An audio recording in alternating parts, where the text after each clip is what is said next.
Thank you, Chairman Cruz, Ranking Member Cantwell, Senator Sheehy for that very generous introduction, and distinguished members of the committee. I'm honored and grateful to be here before you again as President Donald Trump's nominee to lead the National Aeronautics and Space Administration. To begin, I'd like to acknowledge my family. So my parents, Sandy and Don Isaacman behind me, my wife, Monica, my two wonderful daughters, Mila and Liv. So over the years, I've found many ways to challenge their patience, and politics is certainly no exception.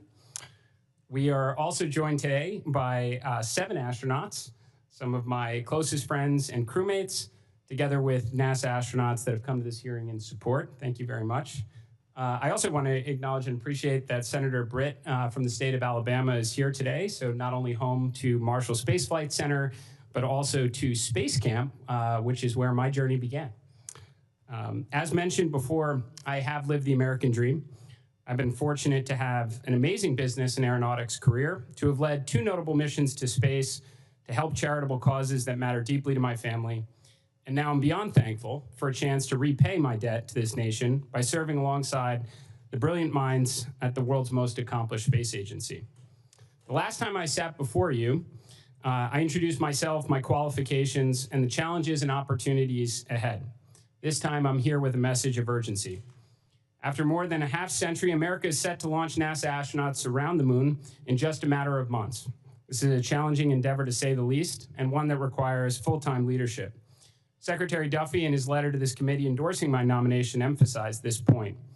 The message is shared by more than 4 dozen other letters of support, including an online petition started by members of the NASA workforce and a letter from 36 NASA astronauts who, like me, have sat through anomaly investigations, launch and flight readiness reviews, and have accepted the risks of going to space and understand what is at stake. And I know it's not lost on anyone in this room that we are in a great competition with a rival that has the will and the means to challenge American exceptionalism across multiple domains, including in the high ground of space. This is not the time for delay, but a time for action. Because if we fall behind, if we make a mistake, we may never catch up, and the consequences could shift the balance of power here on Earth.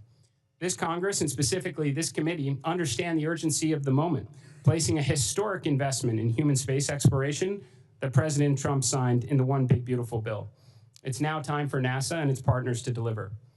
To that end, I want to assure you, senators, I'm not here for personal gain, to favor or enrich contractors, to close centers, or disrupt programs that are essential to completing America's objectives in space. If confirmed, I'm here to bring urgency and an extreme focus to the mission, to do all I can working with the best and brightest at NASA to lead humanity's efforts to unlock the secrets of the universe and ensure American leadership across the last great frontier. In concert with that grand endeavor, we will ensure the following: the success of the Artemis program that President Trump began during his first term. America will return to the moon before our great rival, and we will establish an enduring presence to understand and realize the scientific, economic, and national security value on the lunar surface. Along the way, we will pioneer the next giant leap in capabilities to extend America's reach even further into space, including expanding and accelerating investments into nuclear propulsion, both nuclear electric and nuclear thermal, and surface power programs.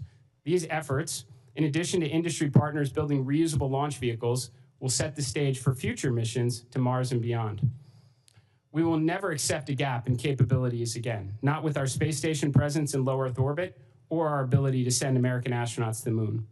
We will strive to build an orbital and lunar economy that can fund the future we all want to see in space someday and not rely exclusively on the taxpayer. We will begin making the investments now for the inevitable spacefaring future that is just on the horizon. We will make the most efficient use of every dollar allocated, pushing for more X-planes, more rovers and telescopes, more exciting missions like Hubble, James Webb, and Dragonfly, with the aim of enlightening the world through breakthrough scientific discoveries, knowing that if NASA doesn't do it, no one else will. Some of the most talented people in America show up to work at NASA, alongside a reinvigorated culture and an intense focus on achieving the near impossible, what no other organization is capable of or even dares to accomplish. We will achieve these objectives. And when, not if, we get the job done, it will be because of the professionals at NASA, our international and our commercial partners, this committee in Congress, and President Trump's administration that will have succeeded in ushering in a new golden age of science and discovery. We'll do it for America, for humankind, and in doing so, we will inspire the world and generations to follow to take us even farther. We are just getting started on the greatest adventure in human history, and with urgency and purpose and extreme focus on the mission, NASA will lead the way. Thank you. Thank you, Mr. Isaacman. I now recognize Mr.